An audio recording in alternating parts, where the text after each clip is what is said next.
21 next, and we have a story about the governor and a lawsuit. It's about safety. It's about politics. And Alex Thill is ready to break it down for us with a little bit of help from our CBS 21 political insiders we talked to about this as well. All right, so you're in a car, you're on the road. Tell me about part of the reason you are still traveling at this time.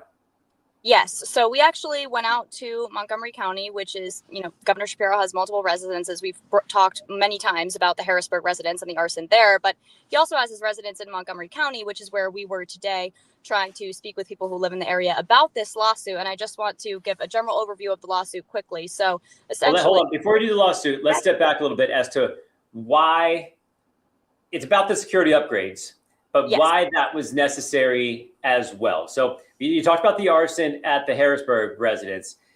We've alluded to some of this as well. Take us through the amount and what was done at his other residence as well and why.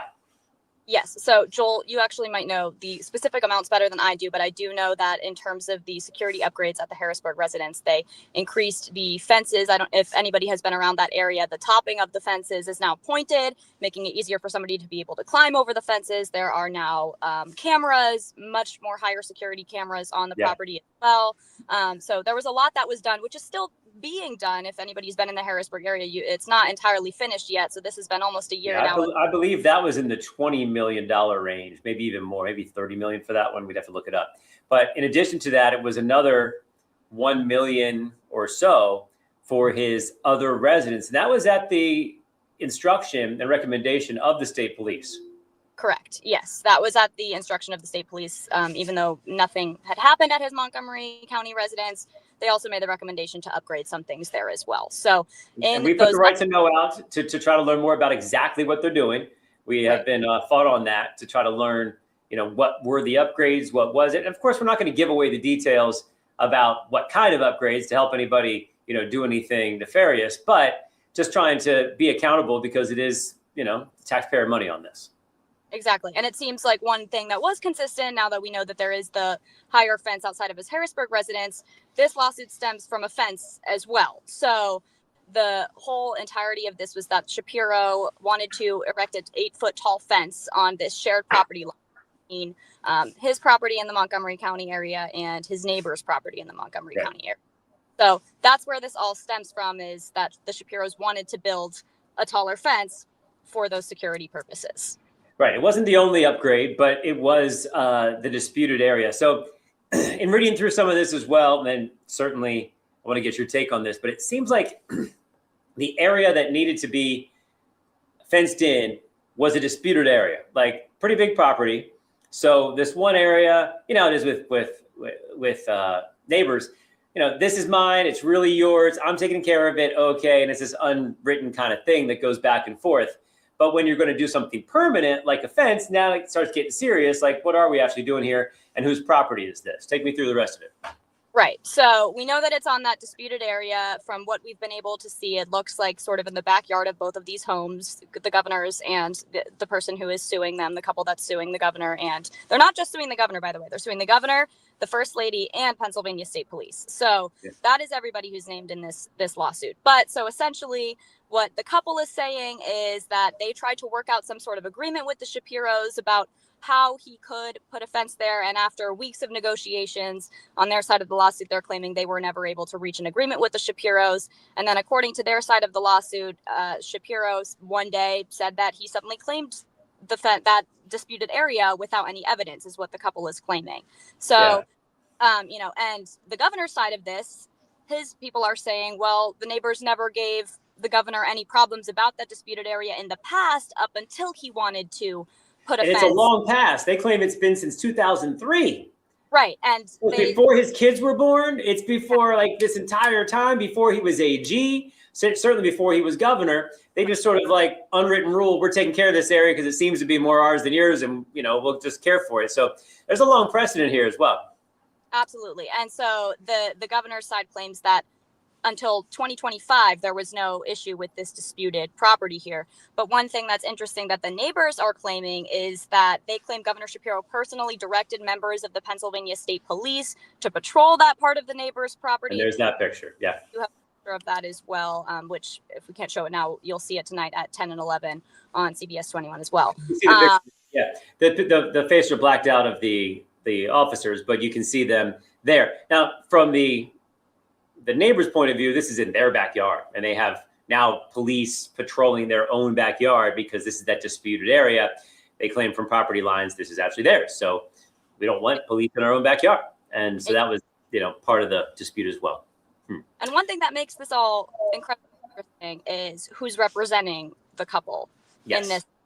So this is something that, we have. This is why we kind of have the political insiders as well talking about the situation. I mean, there's a lot of reasons why the political insiders are talking about the situation, but one thing that you'll hear more from them on tonight is the lawyer who's representing this couple is a couple who, according to the website, is a go-to lawyer in Pennsylvania for conservative cases and candidates. So essentially, this man has represented campaigns of both President Donald Trump and Pennsylvania State Senator Dave McCormick.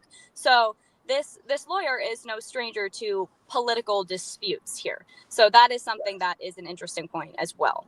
Right. Theoretically, they could have got a lawyer who was really good at property law, or something like that. But this is a lawyer who's good at political things. He's been a part of when there were some disputes over elections. He was involved in that the last couple cycles. And so, very adept at this. And a lot of high-ranking Republicans are on his website giving him endorsements. So, that makes the political angle even more. And then I'll just speak about this as well, being the host of Face the State, where I talk to a lot of people in politics. Everything you do when you're running for president is going to be scrutinized. I know he's not running for president, but the point is he has run for vice president. He's always in the top 3 or 4 candidates when people mention who may run for president in 2028. So everything you do is scrutinized in a bigger sense. This is not just a local dispute among neighbors. This is, is this potentially something that will end up in a campaign commercial someday?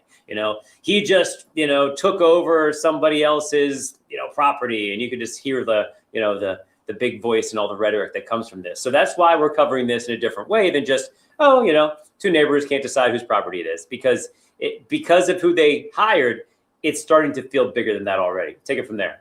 And that's something that the governor's campaign has directly said. They've blasted this lawsuit and called it, a shameless political stunt. So that is what the governor's team is saying as well. And, in terms of what both parties are looking for, in terms of rectifying this lawsuit, it's essentially a couple said versus the Shapiro said, right? You have your traditional lawsuit that is only made more interesting because of who is being sued and because of who's representing the couple suing. So it'll be interesting to see how this plays out. I know that the couple who filed the suit, they're asking the court to issue what's called a permanent injunction, which would allow them to have the rightful ownership of that land. And meanwhile, the governor's team is pretty much asking for the same thing, just on the opposite side. So right. So theoretically, if the neighbors got that, they would have the property in the meantime, and the patrols would probably stop, or at least patrolling that area.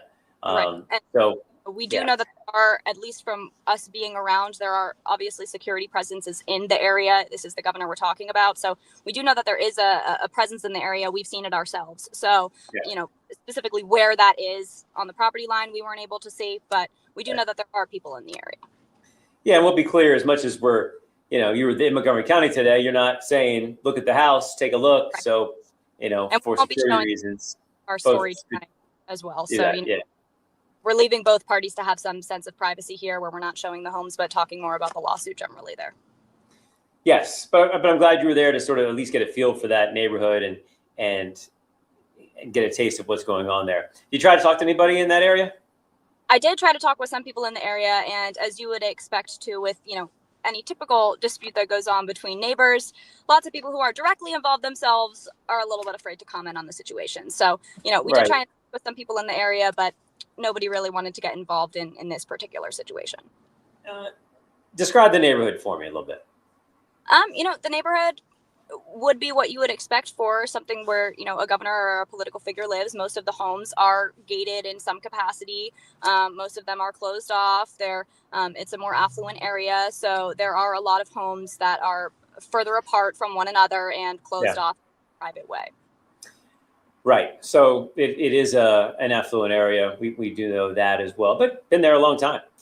Yes, absolutely. And also, you'd imagine that the other people in that area probably know him. And if they're savvy, they know anything they say might be used in a political ad in the future. So, you got to understand that. And if they're friendly with them, they're probably doing their best to protect the situation from that standpoint. Okay. Well, the court cases can take a long time. And it'd be interesting, the strategy of this, because now that we have a political operative, lawyer involved, do they drag this out? Because the longer it goes, maybe the more distracted a candidate could be, or the more details you give out about this situation. And that's what happens in a court case. There's discovery where you learn all these different things. Was there a moment, an outburst, a promise? And the details may not look good for the governor because you get so specific. And this would be something we all might feel. You say an offhanded thing to a neighbor, and then you're not running for something. It's no big deal. But when you are, every little thing you do is scrutinized. And I think, unfortunately, people are going to be in their partisan jerseys and say, "See, I knew it. He's like this," or look what they're doing. They're trying to get him again. So that's where we come in to try to just lay the groundwork, show you where things are, and let you decide for yourselves. I'll give you the last word. Go for it. Yeah, it'll be interesting to see how this lawsuit develops. I'll be breaking it down a little bit more tonight at 10 and 11, and you'll hear directly from the political insiders about their thoughts about this as well. I know, Joel, you just broke it down a little bit, but if you want to hear directly from them tonight, tune in for that. Yeah, and they'll be on tomorrow on our newscast as well. So, any little thing is fodder now, and this is more than a little thing. So we'll see where it goes from here. All right, good work today. Thanks. All right, folks, there you have it. 21 next. It is political season for sure. It is February, and we're looking at November. Of course, there's some primaries involved as well, not for this race necessarily, but the politics of the day, always interesting. And when you get the law involved as well, and neighbors and political experts and lawyers, a lot to talk about. We just did. Tell me what you think, and maybe we'll use your comments on the air. We'll see you next time.